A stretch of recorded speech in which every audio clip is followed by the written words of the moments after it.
রাজধানী ঢাকায় আলোড়ন সৃষ্টি করেছে এক মর্মান্তিক ঘটনা।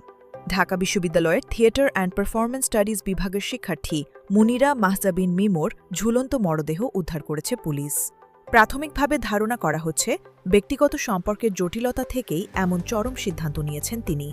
রবিবার ২৬ এপ্রিল সকালে রাজধানীর বাড্ডায় নিজ বাসা থেকে তার মরদেহ উদ্ধার করা হয়। পুলিশ জানায়, ঘরের ফ্যানের সঙ্গে ঝুলন্ত অবস্থায় তাকে পাওয়া যায়। পরে ময়নাতদন্তের জন্য মরদেহ পাঠানো হয়েছে ঢাকা মেডিকেল কলেজ হাসপাতালে।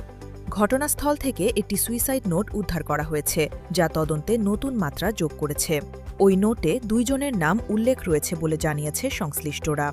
এর ভিত্তিতে ইতোমধ্যে এক শিক্ষককে গ্রেফতার করা হয়েছে এবং আত্মহত্যায় প্ররোচনার অভিযোগে মামলা দায়ের করেছে মিমোর পরিবার। একই সঙ্গে এক সহপাঠীকেও আটক করেছে পুলিশ। নিহত মিমো ছিলেন ঢাকা বিশ্ববিদ্যালয়ের ২০১৯ থেকে ২০ শিক্ষাবর্ষের শিক্ষার্থী এবং একজন সক্রিয় নাট্যকর্মী। সহপাঠীদের কাছে তিনি সৃজনশীল ও প্রাণবন্ত মানুষ হিসেবেই পরিচিত ছিলেন। পারিবারিক সূত্র জানায়, ভোরে দরজা বন্ধ দেখে সন্দেহ হয় পরিবারের সদস্যদের। ডাকাডাকির পর সাড়া না পেয়ে দরজা ভেঙে তারা মিমোর ঝুলন্ত মরদেহ দেখতে পান। এদিকে ঘটনার আগে রাতে এক শিক্ষকের সঙ্গে মিমোর ফোনালাপ হয়েছিল বলে জানিয়েছে পুলিশ। অভিযোগ রয়েছে, সেই কলের হিস্ট্রি মুছে ফেলা হয়েছে। বিষয়টি তদন্ত করে দেখা হচ্ছে। পুলিশ বলছে, প্রাথমিকভাবে কিছু গুরুত্বপূর্ণ তথ্য পাওয়া গেছে এবং ঘটনার সঙ্গে সংশ্লিষ্টদের ভূমিকা খতিয়ে দেখা হচ্ছে।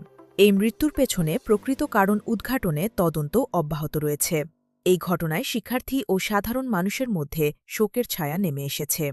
একই সঙ্গে দ্রুত ও নিরপেক্ষ তদন্তের মাধ্যমে দোষীদের বিচারের আওতায় আনার দাবি উঠেছে বিভিন্ন মহল থেকে। BBT, London.